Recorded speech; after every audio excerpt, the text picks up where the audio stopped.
In 1887, U.S. agents arrested Native men for singing. Their crime was practicing medicine. Under federal law, traditional healing was illegal. They faced prison for trying to save lives. So ask yourself, what else was buried? What else was stolen, erased, outlawed? Today, we're digging deep into the old systems of Native medicine, ceremonies built to purge sickness, cleanse the soul, and reset the body. You'll hear the absolute truth, what worked, and what they tried to kill. My name is Sam, and this is Wild America. And now, before the visions, before the chants, some native healing techniques started with the sweat. Number 1. Sweat Lodge. Native tribes built sweat lodges low to the ground, round like the earth. Willow branches were then bent into a dome. They were then covered in hides or heavy blankets. Inside it was dark and hot, full of steam and prayers. Plains tribes like the Lakota and Cheyenne used it. So did others, like the Cherokee and Navajo, each with their own word for it. The Lakota call it inipi. The Cherokee say asi. You basically crawl in on your hands and knees. There's a pit in the middle, full of stones pulled red-hot from the fire. Water gets poured on them, and the steam hits you like a wave. It fills your lungs, makes your skin leak like rain. People sit in there, shoulder to shoulder, with a medicine man or elder leading. They sing old songs. Some pray, some cry, some beat drums. The heat strips you bare. Your body dumps everything it's holding. Sickness, grief, poison. You come out changed, reborn. That's the idea anyway. The lodge is like a womb. You sweat, suffer, shed what's killing you, then crawl out new. The Cherokee, however, had their own way. They'd use steam made from wild parsnip roots. Then the sick person would plunge into cold river water right after. This shocks the body back to life. There were rules, too. Some lodges faced a certain way. Some had prayers to the 4 directions. It wasn't random. This was serious work. They used it before vision quests, before war, before anything heavy. People still do this, you know, all over. Some native communities keep the tradition strong. Others have lost it and are trying to bring it back. Some outsiders use it too, but that's touchy. Done wrong, it's dangerous. Real elders say you need to know the songs, the structure, the safety. Otherwise, people get hurt. And speaking of vision quests, after the sweat came the test. Now the Spirit speaks. Number 2, Vision Quest. Now this one's not for show. It's not pretty. And it's not comfortable. This is a test used mostly by Plains and Plateau tribes like the Lakota, Crow, Blackfoot, Nez Perce, and Cheyenne. They all had their own way, their own word for it. The vision quest was usually for young men, but not always. Some women did it too, depending on the tribe. You'd start with a sweat, clean out the body, clean out the mind. Then the elder or medicine man would take you out. Far. Could be a mountaintop, a pit in the earth, a patch of high ground no one else touched. Then you stay there, alone. 4 days, 4 nights. No food, no water, no shelter either. Just you, the wind, the stars, whatever animals pass by. You pray, you cry out, you wait, until something answers. It has nothing to do with what you want. It has more to do with what comes. A vision, a dream, an animal, a force. Something speaks, not in words, but in a way only the soul can feel. It pushes you past hunger, past fear, into some other space. And when it ends, you go back, weak, dirty, hollowed out. Then the elders help you figure out what it meant, what you saw, what you have to do now. It helps bring about clarity, purpose, healing too, but not the soft kind. the kind that cuts you open and shows you who you really are. Among the Lakota, they call it hanblicheyapi. It means crying for a vision. It's one of their 7 sacred rites, not a metaphor. You go out there and cry, literally, until something answers. There's a story about a Lakota man who went out for his vision and got visited by a thunder being. That wasn't just a dream to him. That vision gave him the power to heal people, changed his whole life, made him medicine. The Nez Perce do something similar. They call the spirit guide Wyakin. You fast, you wait, and if you're lucky or ready, it shows up. Not in words, not in anything you can explain easy, but you feel it, and you carry that with you for the rest of your life. This whole thing is ritual. The seeker might carry a pipe or a small object with power. The site gets marked out, sometimes a circle, sometimes a medicine wheel. It's not casual. Every step has meaning. The elder might give you prayers or songs to repeat while you're out there, something to focus the mind. The spot matters too.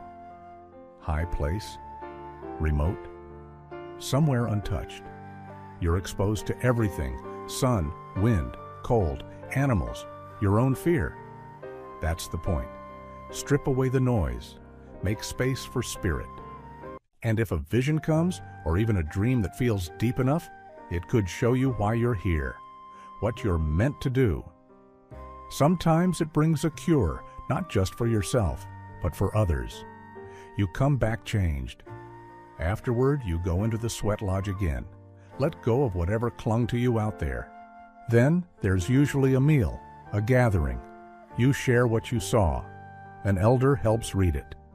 People still do this today, but not always in the old ways.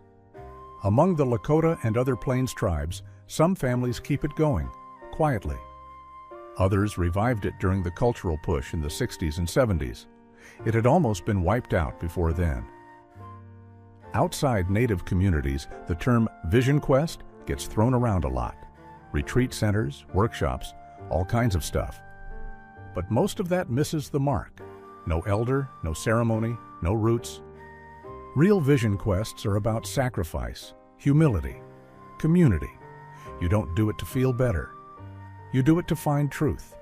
And sometimes that truth is hard. But in the old ways, when it's done right, it's still one of the deepest healing rites there is. Not just for the person doing it, but for everyone they come back to. And when the fire inside fades, you need to light one outside. Number 3, smudging and sacred smoke, purification. Now, this one's simple. Fire, smoke, breath. That's where it starts. Most native cultures use smoke to clean a space, a person, or the spirit around them. It's basically a tool, a way to clear out what doesn't belong, bad energy, sickness, or spirits that stick too long. Different tribes use different plants, but the idea is the same. Burn it, let it smolder, and guide the smoke. Out west and across the plains, it's often white sage. Up north, they'll braid sweetgrass. In the east, the tribes there use cedar or tobacco. And in the southwest, you might see juniper or sagebrush. Cherokee, Iroquois, Lakota, Chumash. Each group has its own way, but all of them treat that smoke like medicine. Usually a healer lights the bundle, sometimes in a clay bowl, sometimes in an abalone shell. They don't let it burn like a fire, just enough to make it smoke. Then they fan it with their hand or a feather, slowly, letting the smoke move across someone's body. And they pray while they do it, not for show, just quiet, focused words, direct, asking for help. Sometimes they use an eagle feather, sometimes a hawk wing. The motion matters too. They sweep downward, pulling sickness out and throwing it back where it came from. Among the Chumash, that's how they work. Smoke over the back, feathers sweeping low, prayer in their chest. In the plains, they do something similar. They offer smoke to the Creator, clean themselves before a ceremony. It's a way to get clear, to show respect, to be ready. You can feel it too. The smell of sage in the air, it changes a room, calms it, makes it still. Sage actually kills bacteria, but the deeper belief is this: the smoke carries your prayers, it lifts them, it builds a shield between you and whatever's trying to get in. In some healing rites, like the Iroquois False Face Society, they use tobacco smoke to call the spirits. The smoke opens that door. In Cherokee healing, the medicine person might blow smoke right onto the wound or illness. Even now, people still smudge every morning, before a sweat lodge, before a powwow, before a hard conversation. It's not rare. It's normal. Sacred, but normal. And yeah, you'll see people outside native traditions doing it now too, burning sage or palo santo. But for tribes, it's spiritual hygiene. It's how you start the real work. And once the air is clean, the real medicine starts. Number 4, herbal medicine and sacred formula chants. Now, aside from treating sickness with plants, the Cherokee and tribes like the Choctaw, Creek, and Seminole worked on the spirit too. They're medicine men, healers, and keepers of old knowledge, passed hand to hand, voice to ear. When someone got sick, the natives didn't exactly think of it as a cold or a bite or a fever. No, they figure it could have been bad medicine, something sent by someone else, or a sign something deeper was off. The healer would figure out what kind of sickness it was, body, mind, spirit, or all three, and then get to work. They used wild herbs, stuff they picked by hand, willow bark for pain, goldenrod for colds, snake root for snake bites. But the plants alone weren't enough. The words mattered just as much. Sacred chants, memorized and repeated exactly, passed down for generations. The healer would often go out and gather the plant himself, and he wouldn't just grab it and go. He'd say a prayer, maybe leave a pinch of tobacco as an offering. Every step meant something. Respect mattered. Then came the ritual. Maybe he chewed the root, maybe he made a tea. But the key part, he'd hold the medicine in his mouth, then blow it in a fine spray onto the part of the body that was hurting. And while blowing, he chanted. Always the right chant for the right illness. If it was a snake bite, he might call on the thunder beings, spirits who hate snakes, to drive the venom out. The chant was a message to the sickness, a command to leave. The Cherokee had hundreds of chants written in their syllabary. Some calmed a scared child, some lifted curses, some helped with grief, nightmares, or soul loss. The words hit where the herbs couldn't. They might use drums or rattles to hold rhythm, paint their faces or the patient's with red or white clay. Then afterward, the sick person might need to avoid certain foods or actions for a few days. And just so you know, healing didn't stop with the chant. One old ritual, used for fear at night, had the healer blow herbal tea over the patient's head and hands 4 times. Then the patient drank what was left 4 times. The number 4 shows up a lot. It's sacred in Cherokee tradition. This way of healing never fully stopped. Even now, some Cherokee families still know the old plant remedies. Some elders still remember pieces of the chants. A lot got written down in the 1800s thanks to people like James Mooney. Today, it's quieter, less public, but it's still alive. In some places, if someone gets sick, they still call the old healer. Not instead of a doctor, but alongside, because sometimes what's hurting isn't just the body. And some things can't be healed without calling on the spirit too. And while some cures are quick, others take 9 nights. The deeper the wound, the bigger the ceremony. Number 5, Navajo Chantway ceremonies. This one runs deep. The Navajo, who call themselves Diné, have a healing system that goes way beyond herbs or prayers. It's a full-on ceremony. They call it a chantway. And it's not just one thing. There are different types, each meant for a specific kind of sickness, whether it's in the body, the mind, or the spirit. And you know, some of them last 9 nights. That's 9 nights of chanting, ritual, and old knowledge passed from one generation to the next. A medicine man, called a hatali or singer, leads it. He doesn't read anything. Every chant, every word, every song is memorized. Thousands of verses, learned by heart. It takes years, even decades, to know it all. One of the most powerful is the night chant, or yebachai.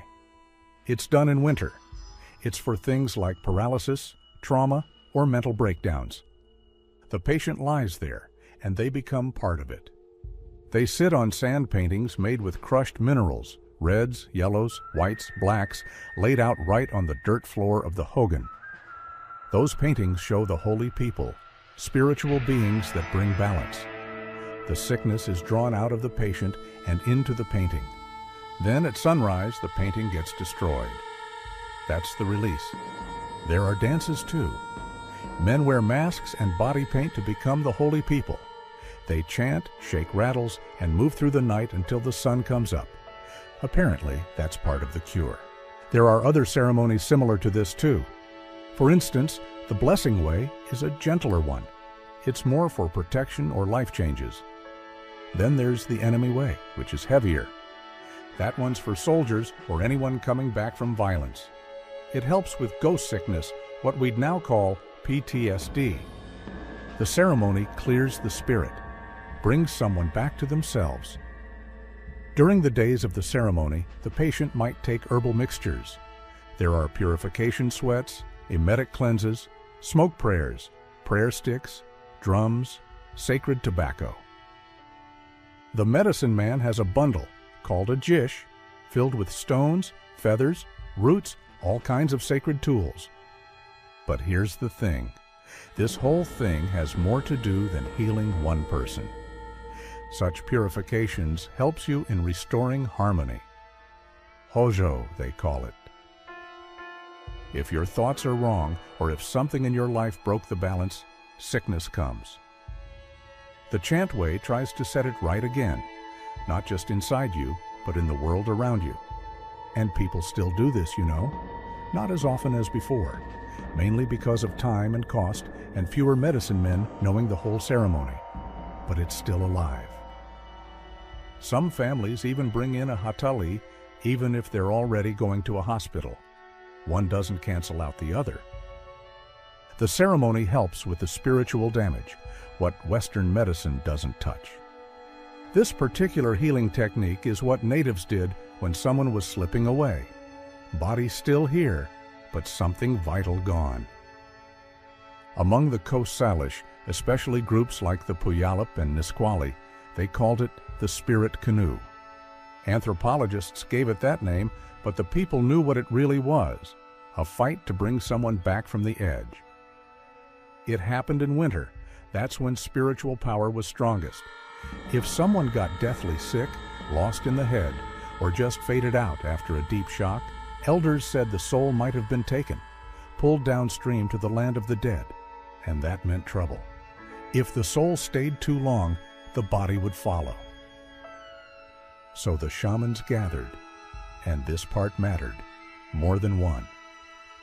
That was rare. Usually a shaman worked alone, but this ritual needed a team. It meant the situation was serious. In the longhouse, they built a canoe. Not a real one, just benches or boards in the shape of one. Or they'd sit in a row, like paddlers. The sick person lay nearby, barely holding on. The lead shaman would say what everyone feared out loud. "The soul's been taken. We're going after it." Then they started. They sang together, low, heavy paddling chants. They moved as one, swaying, paddling, seeing things no one else could. In their minds, they were on a river to the other side, the underworld, and along the way, they saw things like dark water, whirlpools, ghost guards, all of it trying to keep them out. They called the soul by name. Sometimes it showed up as a light, sometimes a shadow, sometimes the face of the sick person trapped in the grip of spirits. One shaman would spot it. Another would reach. Another steered. Then, suddenly, one of them would cry out. They'd caught it. Their hands might be empty to the eye, but in the spirit world, they were holding on to something that mattered. Then came the hard part, getting back. They sang louder, paddled harder, shook rattles to keep the spirits off them. They pushed through, and when they returned, the lead shaman blew the soul back into the body, usually through the top of the head or the mouth.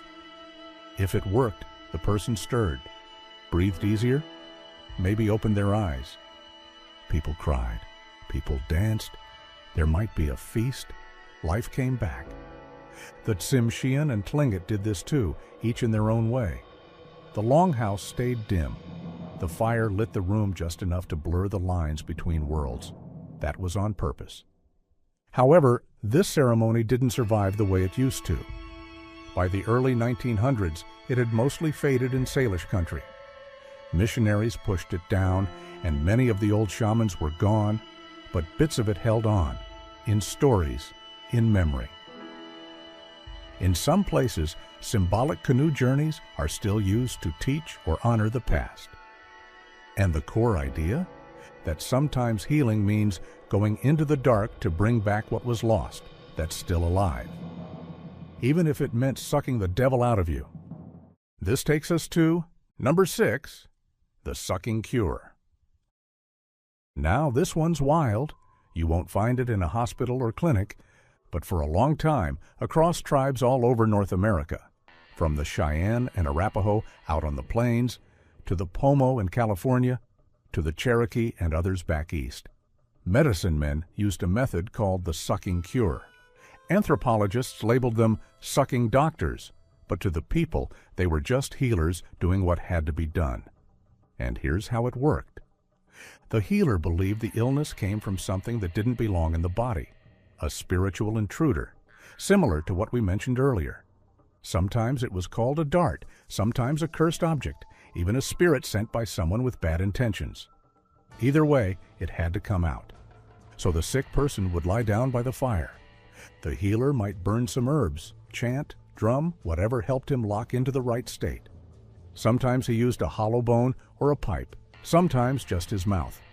He'd press it to the spot, maybe a swollen joint or a sharp pain in the belly, and start to suck, hard, like he was pulling something alive out. It wasn't quiet either. Rattles shook, songs carried through the room. People watched. And then, snap, the healer would jerk back, spit into a bowl, and show what came out. Could be a bit of stone, a splinter, a clot of blood, even something that looked like a bug or bone. It was the thing causing the sickness. Proof that it was out, that the body was clean again. And people believed it. And in many cases, the pain eased right then and there. Among the Pomo, a well-known healer named Essie Parrish used this technique into the 20th century. She'd suck out pieces of bone and explain that other shamans, jealous ones, had sent them. Plains healers used it on wounded warriors, pulling out bits of bad medicine like arrowheads or spiritual debris. Now, yeah, sometimes it was sleight of hand. Healers might hide a small object in their mouth beforehand, but that didn't make it a trick, not in their eyes. They were turning the illness into something you could see. That mattered. That helped. And the funny thing is, people felt healed, not fooled. During the ritual, some patients got bruises from the suction. Some swore they felt whatever it was leaving their body. Cherokee healers even used it for snakebite, pairing the sucking with herbs to pull out the poison. The healer's focus had to be total. No dogs allowed. They might bark and break the trance. And if the healer choked, that was dangerous. He was taking in the sickness. He had to control it, then spit it out. Afterward, he'd sometimes blow gently on the skin to fill that space with something good again, something whole. Nowadays, it's pretty rare. You don't see many true sucking doctors today. Biomedicine took over most of that ground. But the core idea, removing the source of the illness, still shows up. Navajo hand tremblers sometimes pull invisible objects out of the body. Even Amazonian shamans still use suction in rituals. So, yeah, not all sickness hides in the soul. Similarly, some sicknesses you have to pull straight from the skin. Number 7, shaking tent ceremony. This one isn't for show. The shaking tent is real medicine. It's old, older than any book. The Algonquian peoples, especially the Cree, Ojibwe, Innu, Algonquin, and Eastern Abenaki, knew it well. They called it Jutak in Cree. It was a line to the spirit world used when something deeper than herbs needed answering. They'd build a small lodge, maybe 7 feet tall, narrow, round, made from saplings, covered in hides or canvas, always done right, always done with care. At night, the people would gather. The medicine man, or sometimes a woman, would go inside, sometimes tied up, hands bound. Then it began. Inside, in the dark, the shaman sang, spirit songs, old ones. He burned offerings, smoked a pipe. The air would get heavy. And then the tent started to shake. Hard, it would rattle, lift off the ground, like something unseen had crawled in and taken over. From outside, you'd hear voices, high-pitched, not human. The spirits had arrived. The shaman would speak with them, ask what made someone sick, where lost game could be found, what spirit had thrown things out of balance. The spirits answered, often through animal forms, bear, wolf, loon. Sometimes they answered as older beings, and the tent kept shaking. Sometimes glowing eyes were seen inside. If someone was sick, the shaman might ask the spirits to pull the illness out. Sometimes they told him what plants to use. Other times, the shaman would extract it himself, using that sucking cure we talked about earlier if needed. What mattered was the spirit world gave the answer. People outside knew it was real. The shaman might come out untied, even though he went and bound. Only the spirits could have done that. You can't fake it. The whole thing could go on for hours. Drums and rattles kept the energy moving until the spirits left. Then the tent fell still. It was sort of like a diagnosis, a test of spiritual strength. Some shaking tent doctors could spot witchcraft or broken taboos just by listening to the spirits. They usually built the tent with 8 poles. That number mattered, sacred. And people outside sang along, helped hold the space. But once the crash came, and it always did, you knew something else had entered. Over time, Christian missions pushed it underground, but it never fully died. Some Cree and Ojibwe elders still knew it in the 60s and 70s. A few revivalists try it today, quietly, far from cities, usually deep in the bush where it belongs. It takes real power. Not many can do it. When they do, it's not for tourists, it's for those who need it. Life and death need it. And if you still don't know what's wrong, you ask the spirits once again. Number 8. Yuwipi ceremony. Yuwipi means they wrap him up. And that's exactly what happens. This ceremony comes from the Lakota and Dakota Sioux. Some Crow groups do a version too. It's one of their core healing rites, just like the Sweat Lodge or Vision Quest. But this one happens in total darkness, the kind you can feel. It usually starts late at night. The space, whether it's a teepee or someone's house, gets cleansed. Stones are placed in a circle on the floor. The healer, the one doing the ceremony, lies in the center. Back in the day, they'd tie him up tight. Arms, legs wrapped in rawhide or rope, sometimes a heavy blanket too. Then the fire goes out. No lights, no candles, total blackness. This prepares the patient for stepping into another world, one where spirits speak. Then, as with most native healing practices we came across so far, the songs begin. People start chanting, drums beat low. You smell cedar and sage burning. The air changes. You might hear wings flapping in the dark, though nothing's there. Sparks or lights start blinking on and off. The healer's rattles lift off the ground, move through the air, brushing people as they pass. And that's basically the spirits doing their work, pulling sickness out, giving warnings, offering help. The healer stays tied up, but he talks. Not to the people, he speaks with what's come into the room. spirits of animals, ancestors, old ones.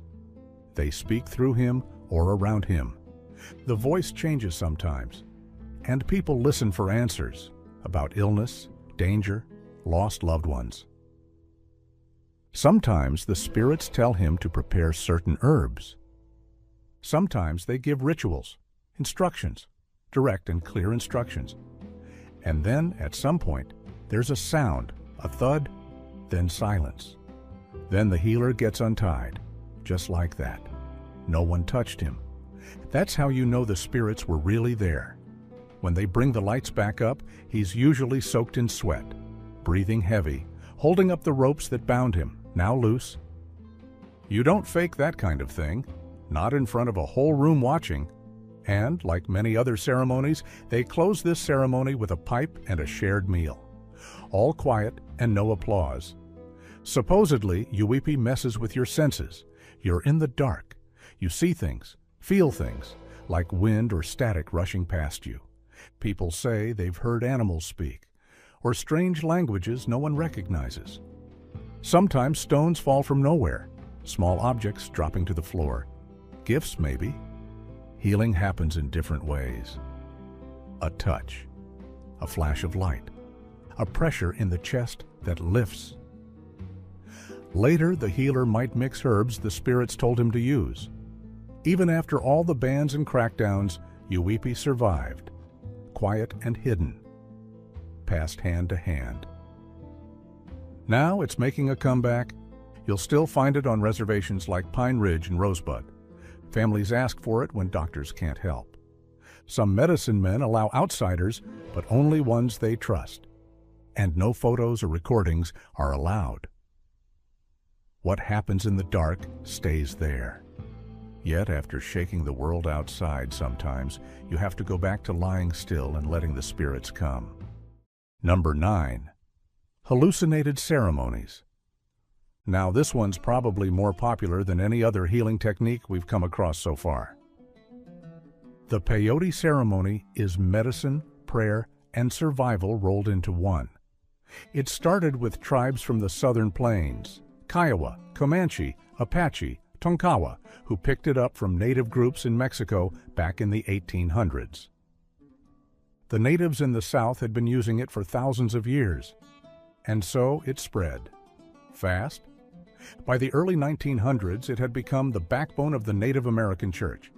And today, people from all over, Navajo, Cheyenne, Lakota, Ojibwe, still gather for it. Here's what it looks like. You show up before dark. There's a teepee standing with stacked firewood. People greet each other quiet, serious. They're here for a reason. Someone's sick, someone's lost, someone's fighting to get clean, or just trying to stay alive in a world that won't let up. Then, around 8 or 9 p.m., the fire gets lit, and that's the start. Then, the roadman leads. He says the first prayers. Fire starts burning slowly right in front of the crescent-shaped earth altar. Sacred tools come out, the water drum filled halfway, and a gourd rattle. The sound they make is sharp and progressive. It gets inside you. Then come the peyote songs. Simple, high-pitched. You feel them in your bones. Then comes the medicine, peyote, a small cactus bitter as hell. Some chew the dried buttons, others drink the tea. Either way, it hits slow and hard. Visions come, nausea too sometimes. You might throw up, that's part of it. The medicine pulls sickness out, physical, emotional, spiritual. It's intense, super powerful. Through the night, everyone takes turns praying.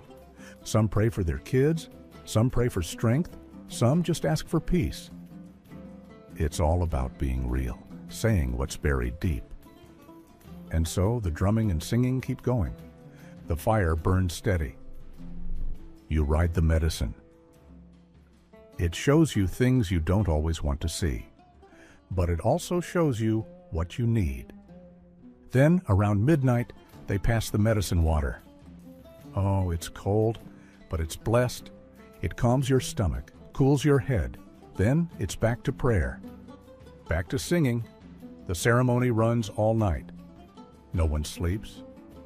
The roadman guides. The firekeeper keeps the flames alive. The drumkeeper stays in rhythm. Sometimes they hold doctoring meetings. That's when the roadman works directly with the sick person. He fans them with eagle feathers, prays over them hard, right when the medicine peaks. Like I said, it's intense. People cry, people shake, people throw up, but by dawn, something's changed. You feel lighter, like something got lifted. And just before sunrise, they serve food, corn mush, stew. It brings you back to earth. Then, they close with one last prayer. Then you step out of the teepee, and by now, the sky's just starting to light up. You breathe different. Peyote is a medicine with a spirit. People say it looks into your heart. And if you're honest, it helps you. If you're not, it shows you why. It's legal now, only for enrolled tribal members, thanks to the American Indian Religious Freedom Act. The Native American Church is still going strong. Chapters all over. The ceremony helps people fight addiction, process grief, deal with trauma. Sometimes it's the only thing that works. Yeah, things have changed a little. Some teepee meetings use candles now. Some prayers mention Jesus, but the core is still there, still real. The biggest threat nowadays is the cactus. You see, peyote only grows in the wild, mostly in Texas and Mexico, and it's disappearing. The church is trying to protect it, but it's a fight. Even so, the ceremony still remains. A way to face the hardest things and not break. And to come out the other side, still standing. Similarly, and interestingly, down in Southern California, tribes like the Chumash, Luiseño, Cahuilla, and some Paiute used a plant called datura. Some called it toloash. Others knew it as Jimson weed. The Chumash, however, called it momoy. This plant is no joke. It's psychoactive, strong enough to kill if you mess it up. But when used right, it opened doors, visions, spirit contact, healing, similar to peyote. The Chumash had a full system around it. Initiations, medicine work, it wasn't taken casually. When a Chumash boy turned around 8, sometimes older, they gave him momoy. It was part of growing up. Girls went through it too sometimes. The medicine man, the Antap, would prepare it carefully. It would be crushed root and stem, then soaked and fermented for days. Sage was often added to calm the mind, soften the blow, and the dosage had to be exact. But even then, it was dangerous. After drinking it, the kid would fall into a deep trip. Hallucinations could last a full day, sometimes longer. This was the test. You didn't just see things. You lived through visions. Maybe you met monsters. Maybe you saw a spirit. Maybe you faced your own fear. They said the spirit of momoy came in the form of an old grandmother. She could be kind. She could be brutal. If she saw you weren't ready, she might not let you come back the same. Some didn't make it through. That was understood. It was part of the risk. But if you did come through it, if you endured, you came back with something. A vision, a guide, a kind of inner toughness you didn't have before. That was the goal. Shamans also used datura in smaller doses. They'd take it to diagnose an illness or ask the spirits for help. And you know, sometimes it was used for survival. For instance, if a patient couldn't heal, then they'd be given momoy to face what was haunting them. But again, only in dire cases. Only when the sickness had roots deeper than flesh. The Chumash also used it practically. For pain, a leaf pressed to swollen joints, a wash for sore muscles. Yeah, it was strong, but manageable in tiny amounts. And you had to respect it. One mistake, and it could burn you from the inside. Just like peyote, the visions were wild. People saw other worlds, talked to animal spirits, even relived their past. Some carved what they saw into stone afterward, effigies to hold the memory, to keep the spirit close. And like every other native healing technique and ceremony, by the early 1900s, it started to fade out. Colonizers, missions, fear, it all pushed the ritual underground. Kids stopped going through the initiation. Too risky, too misunderstood. But it didn't disappear from our world. Some Chumash healers kept the knowledge alive. Quietly. They still used momoi and salves for pain. They taught others how to prepare it right. But still, the deep ritual use is rare. The Native American Church doesn't allow it in their peyote meetings. Too dangerous, they say. But some elders still tell the old stories. Some Luiseno and Diegueño descendants remember the rites even if they no longer practice them. Datura still grows wild. People still find it. Some non-native folks try it without understanding what it is. They end up in hospitals. That's what happens when you touch a spirit like momoi without respect. This isn't about you getting high. When you consume datura, you're facing yourself. Facing death? And maybe, if you came through it, you're relearning how to live. And hey, if you still can't hear the truth, you can always try another kind of ceremony to meet it head-on. Let's check out the final native healing technique on our list. Number 10. Green Corn Ceremony. This here is another native healing technique that deals with renewal, cleansing from the inside out. The tribes of the southeastern woodlands like the Muskogee, Cherokee, Choctaw, Chickasaw, Seminole, and Yuchi. Each of them had their way of doing it. Different names, same core idea. You burn out the old and make room for the new. They called it busk or posquita.